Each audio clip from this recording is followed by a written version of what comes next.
Operation Barnabas. By the Lutheran Church Missouri Synod in 2007. After 9/11, the United States utilized its reserve forces in a way that had not been seen since World War II.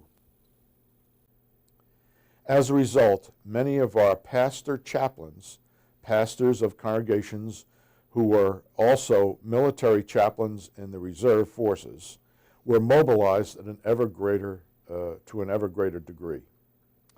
Our synod, out of a deep concern for their welfare and out of a concern for pastoral care, developed a program in 2007 which was called Operation Barnabas.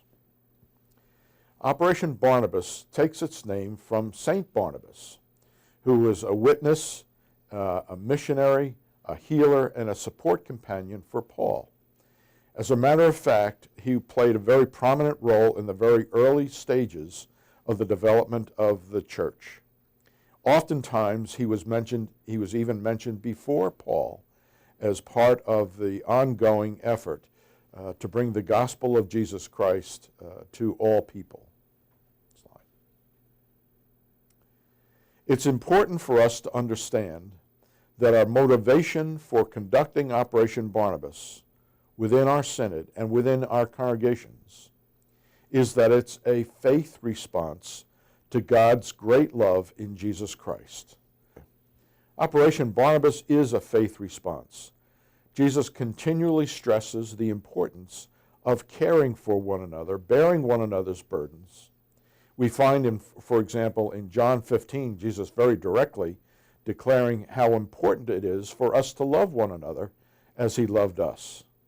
In Matthew 28, he encourages us to go and make disciples. Operation Barnabas is a program designed to bring God's love to other people, utilizing the relationships we have with them as Christians. In the Gospels, Jesus often redefines our relationships with one another. In Luke, for example, in the parable of the Good Samaritan, when Jesus is challenged by a lawyer who asks the question, "Who is my neighbor?" Jesus relates the parable of the Good Samaritan. He ends the parable with asking the lawyer the question, who was neighbor to this man?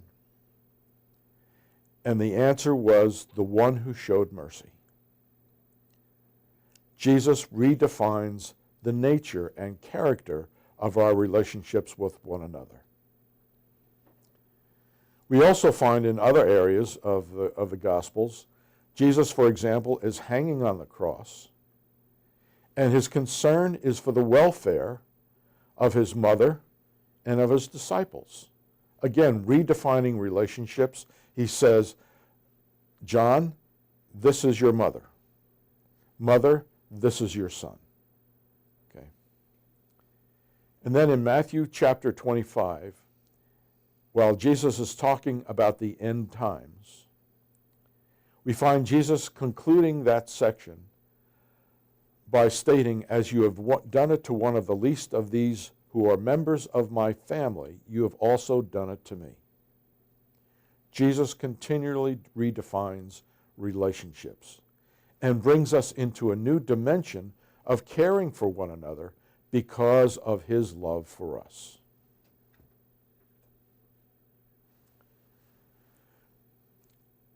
In terms of Operation Barnabas, these new relationships affect how we relate or how we understand our relationship with those who are military connected.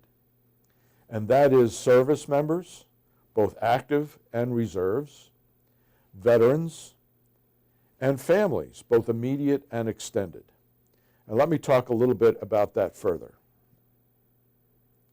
When we talk about military-connected people, we're referring not just to service members who are currently serving, either as on active duty or in the reserves. We're also talking about spouses of military members. We're talking about perhaps widows and widowers.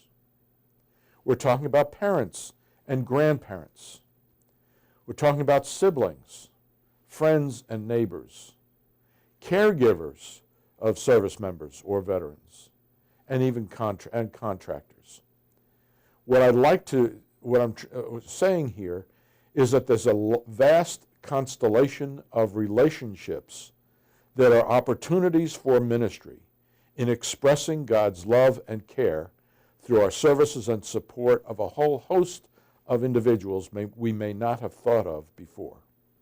So the mission of Operation Barnabas is to honor and support all military-connected people, those on active duty, those who are in the reserves, those who are veterans, their spouses, and a whole constellation of people I just mentioned. We try to do this within the context of a congregation, but especially we want to do that within the community. We place special emphasis upon the reserves, realizing that there are often gaps in services in caring for veterans and service members and their families in the reserves. We recognize that there are some 6,000 congregations throughout the United States in various nooks and crannies of our nation that might be able to provide some additional support that our nation is unable to provide. The guiding values of Operation Barnabas are three. First is honor. That is, in gratitude and with respect, we demonstrate love for military members and their families, past, present, and even future. Second is grace. We understand that to be God's undeserved love and forgiveness, with the power to heal brokenness as expressed through the community of faith. We care for one another based upon God's grace and his forgiveness. And we express that through our relationships with one another. And finally, compassion. That is the essential applications of God's grace, acknowledging, caring for, and walking alongside those needing hope, healing, and strength. Because Operation Barnabas is a relationship-based program or a relationship-based ministry, let me zone in for a moment on that phrase, walking alongside. It's important for us to be able to relate to one another as a friend, not as someone who is superior to another, but someone who is a friend who is willing to share all of the grief and the difficulties and burdens that another is experiencing.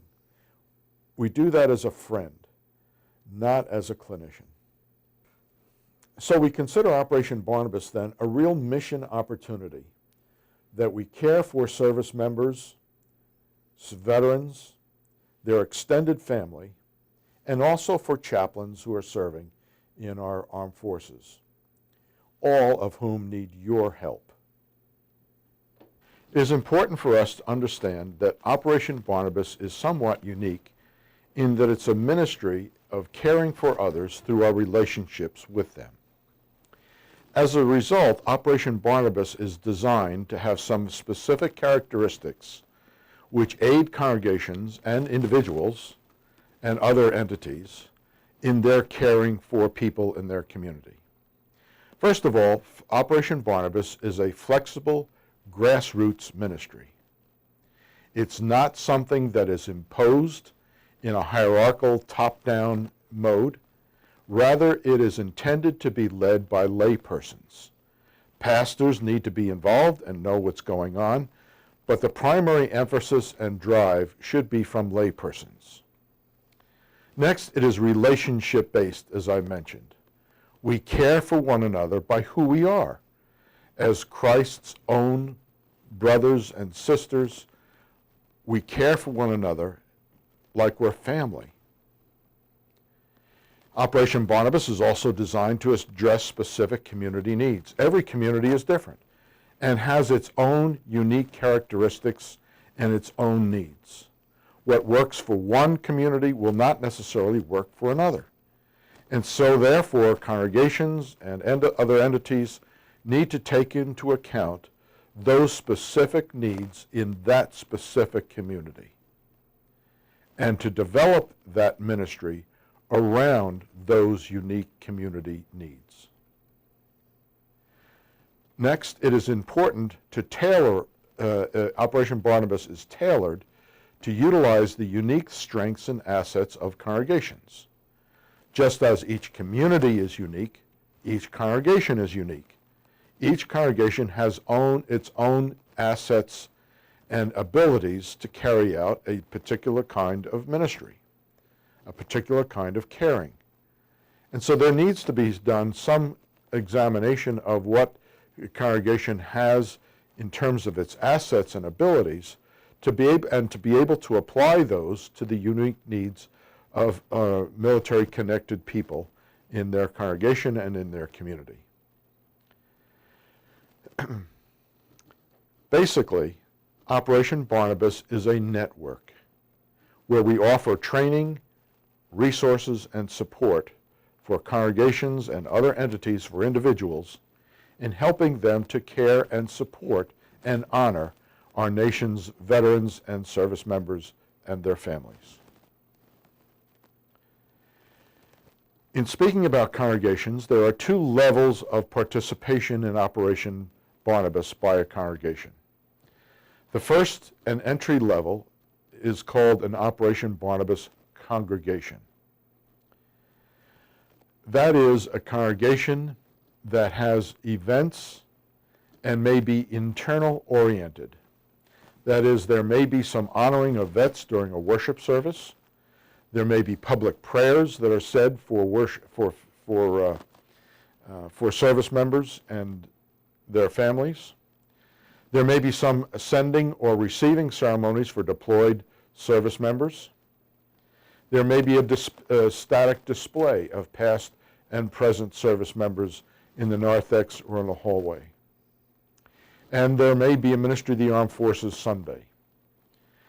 By and large, these kinds of efforts are internal and focused on the congregation's membership.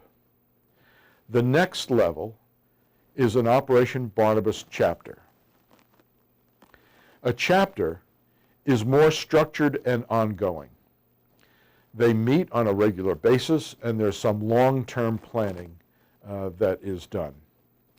They are focused not only on members in their congregation, but also there's some community outreach and engagement. There may be some participation with other military-oriented community organizations. Some congregations may be located near a base or a post and serve as a point of contact. And most recently, we've introduced another element of our Operation Barnabas called Adopt a Chap. I'll talk more about this later, but basically this is an effort to help congregations kind of adopt or keep in communication with one of our synod's chaplains. The role of a chaplain in our armed forces can vary very differently. Many congregations don't know what a chaplain actually does. And so I think it's important both for the chaplain and his family and also for the congregation to kind of understand the importance and the variety that is offered in the military chaplaincy of our synod.